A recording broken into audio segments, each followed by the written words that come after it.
As a single mother who couldn't be at home all the time, Julia had begun to place her trust in her male friend to look after her daughter. However, her worst fears became a reality when she decided to check the CCTV footage of her home while at work.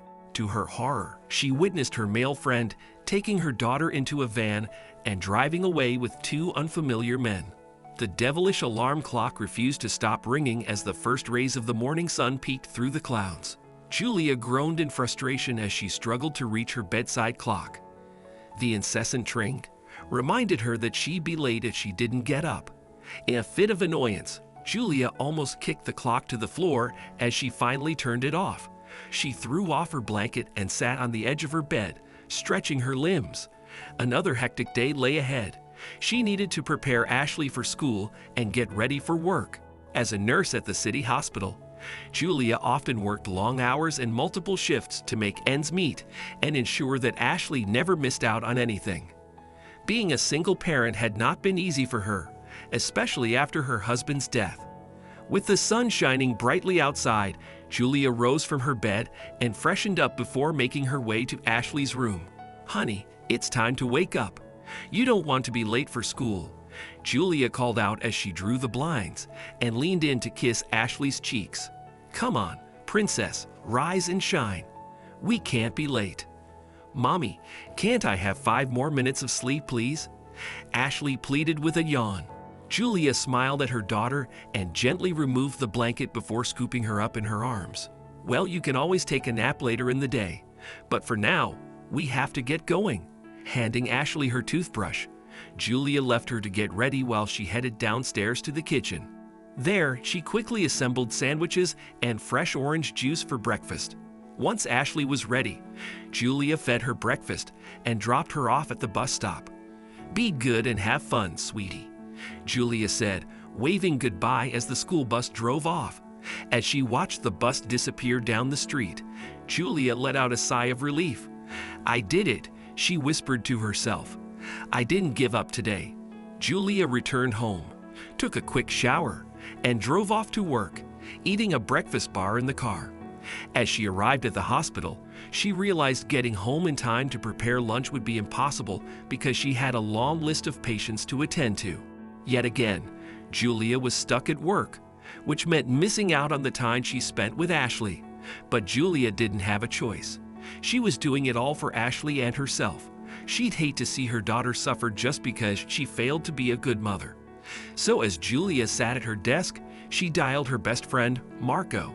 She'd known him since college, and he'd always come through for her whenever she needed help. Moreover, Ashley loved spending time with him, so Julia asked him if he could look after Ashley.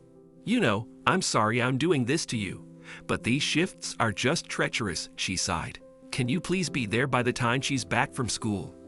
Well, I've got a consignment to deliver to your neighborhood, so relax. No problem for me. I'll meet you at the hospital in some time, yeah. Gonna need the house keys." "Oh yes, sure. Thanks, Marco. You're an angel." Hey, don't mention it. I love hanging out with Ashley. She's a lot of joy to be around. I'm sure she feels the same way about you." Julia chuckled. "Look, I'm sorry again for troubling you, and thanks." "As I said, no issues," Marco told her. "Ashley will be safe with me, and we're gonna have fun. And you know what? I feel she loves me more." He teased her. Julia let out a sigh. I wouldn't be surprised if she said something like that. "You are always there for her, while I am not." Whoa, relax. Okay. I didn't mean to put it across like that. You're her mother. She has to love you. So, don't worry. I'll take care of her and meet you at the hospital later. Ok? See ya. Julia felt terrible about leaving her young daughter with her male best friend, but she didn't have a choice there. And this wasn't the first time she'd entrusted Ashley's care to Marco. He'd stepped in for them countless times before, so she trusted him completely and blindly. But Julia's female friends thought differently. They often told her she was risking Ashley's safety by leaving her in the company of a grown, strange man. Marco had been an amazing, trustworthy friend of Julia's, but his appearance often severed the wrong impression to strangers. He was a tall man with a slender frame, long hair, and tattoos covering virtually his entire body. Nobody could envision him looking after a little girl, so Julia's female friends, especially her close friend Rose, often told her not to trust Marco. For all we know, he may do something horrible to her, Julia, and all you'd have on that day would be regrets. You do know he planned his child and wife's murder, right? He got them killed and made it look like a car accident. That's what they're all saying. Oh, come on. Julia always defended Marco. It ways an accident. You need to stop trusting those rumors, Rose. He might look like Slender Man to others, but he's a gentleman. Ashley trusts him more than I do. Julia had never expected anything to go wrong.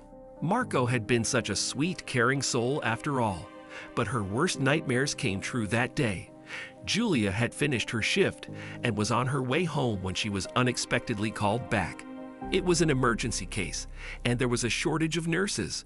Julia called Marco and informed him she'd be home later than usual, and he said it was fine. But 2 hours after talking to Marco on the phone, she got an unexpected call from Rose, telling her she was a fool to trust him. What the hell, Julia? I had just came to your house with a cake for Ashley and saw the weirdest thing happen. That guy just took Ashley with him. Rose said. What? What do you mean? Marco, Julia asked calmly. She didn't take Rose's words seriously as she trusted Marco. He loaded her into a goddamn van and drove away just as I arrived. And he wasn't alone, Jules. That friend of yours, yes, Marco or whatever. He had like 2 other men with him. Ashley is alone with them. Julia started to tense up. Marco had made no mention of taking Ashley anywhere. I told you not to trust that freaking monster. Rose cried, causing Julia to panic. Call the police, Jules. I don't want anything bad to happen to Ashley. Oh my, she's so young. I don't know where he took her. I don't have my car with me, or I would have followed him. Julia could feel her heart racing against her chest. She trusted Marco. Of course, she did. But not anymore. Why didn't he inform her he was taking Ashley somewhere? Had Rose been right when she said he was a murderer? Oh God, was he going to hurt Ashley? I'm going to call him right now, Rose.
Sniffed and brushed her tears away. Yes, yes, you're right, she said. I'm going to find my baby girl. Julia was pacing her living room, trembling as she pulled out her phone and dialed 911. 911. What's your emergency? Her tears wouldn't stop as she told the operator about how she'd left her daughter with her best friend, only for her little girl to go missing. And he's not returning my calls or anything. I really need you to hurry. Please. "We have your address, ma'am," said the 911 operator. "We need you to stay calm, all right? We are dispatching." While Julia was still on the phone with the 911 operator, she heard the sound of tires on the gravel outside her house and Ashley's laughter. She first thought her mind was playing tricks on her, but Rose looked her in the eye and said, "I heard Ashley's voice." She gasped. "I did." With her phone still pressed to her ear, Julia dashed to her living room window and saw Marco's van pull up. Ashley was with him and safe. "Ashley," Julia cried as she ran outdoors to hug her daughter. "Oh God, are you all right? Marco didn't hurt you, did he?"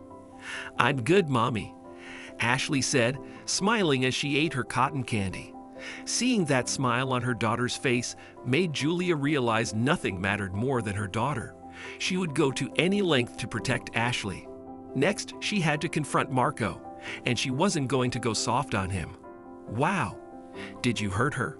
You really asking me that, Jules?" Marco laughed as he and his two pals retrieved supplies from his van.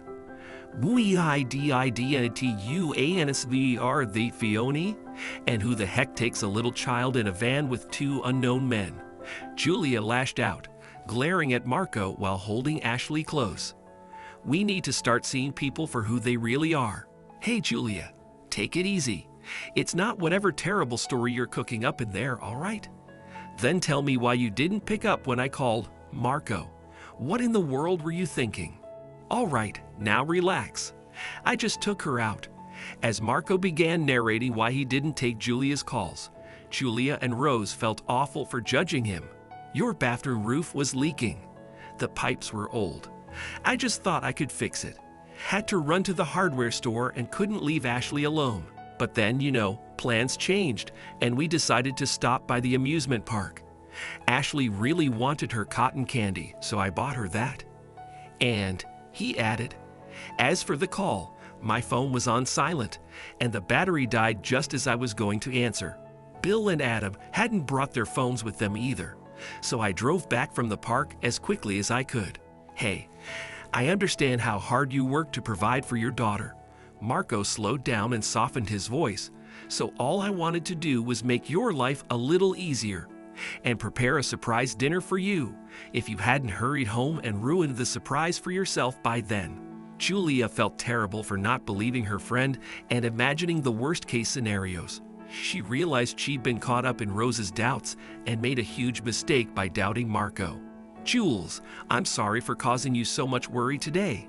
Marco wiped his friend's tears. "I can only imagine what you must have gone through. Stupid me. I should have called before taking Ashley out. It won't happen again." Julia forgave him. She also apologized to him for the misunderstanding, and so did Rose.